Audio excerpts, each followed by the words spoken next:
So what did you miss at Jubilee today? Well, it's a rainy Sunday.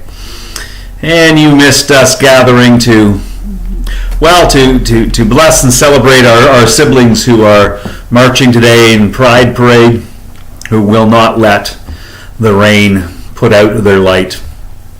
And we gave thanks for them who march as a community, and those who ally, and those who are now a little bit older and don't feel like marching quite the same way, but are glad the parade happens. We gave thanks for community where we are all encouraged to be who we are, exactly as God created us, and that we should revel in our humanity as a gift.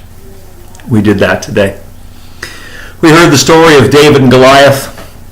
Young David volunteering to take on the giant Goliath and being almost burdened by Saul's armor. It was too big for him until he put it aside and confronted the giant Goliath with his own skills, what he knew and what he could do as a shepherd. And we wondered whether there was something in that for us, about being authentically who we are, that God might work through us. And we recognize the number of ways that we have often forbidden people from being who they are, discouraged them, prevented them from being who they are. And in that way, not only have we hurt them, we've hurt all of creation. We've tried to stifle the way God can be expressed in our diversity, in our glorious individuality. David couldn't wear Saul's armor. Nobody should have to wear my armor. I shouldn't have to wear anybody else's. And when we free ourselves, when we are the shepherds we're meant to be, or whoever it is we're meant to be, God shines through us. So we wondered about that today.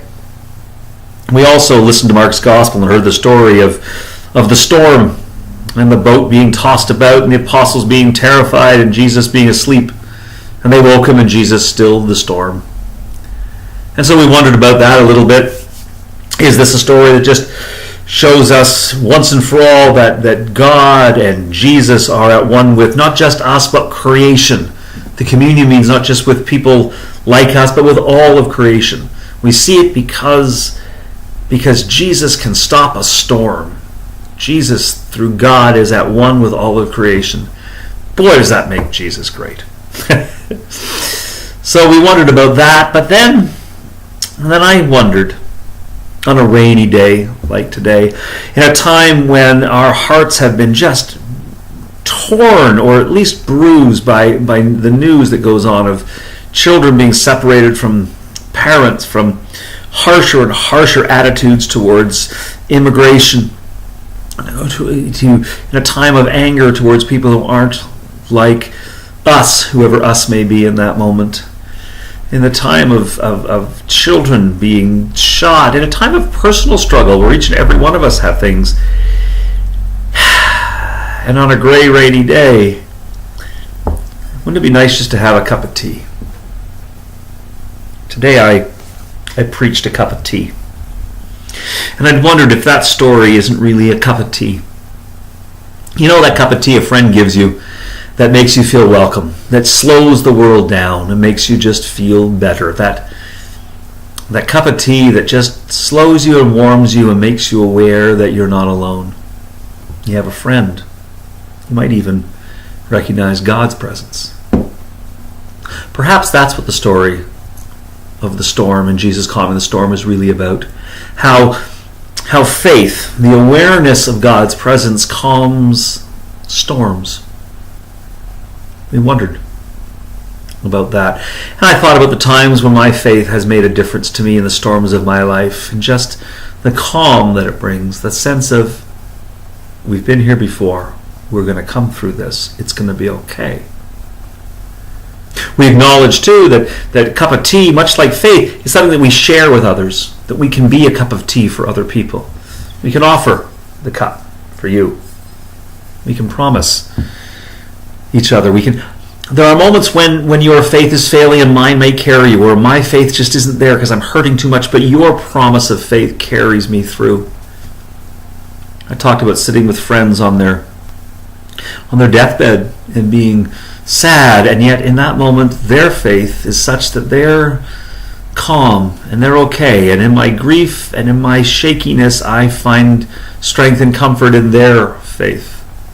That person who looks at you and says, it's going to be okay. I'm not worried. We've been here. It's going to be all right.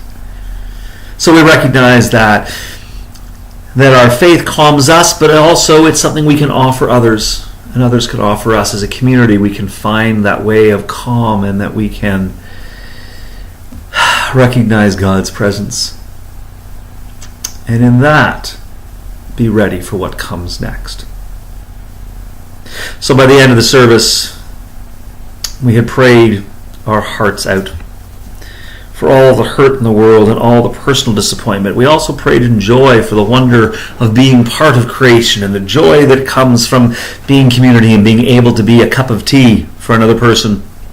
And then we committed ourselves to being cups of tea. Share your cup of tea. You have to be able to read backwards, but there it is. We ended up in a blessing.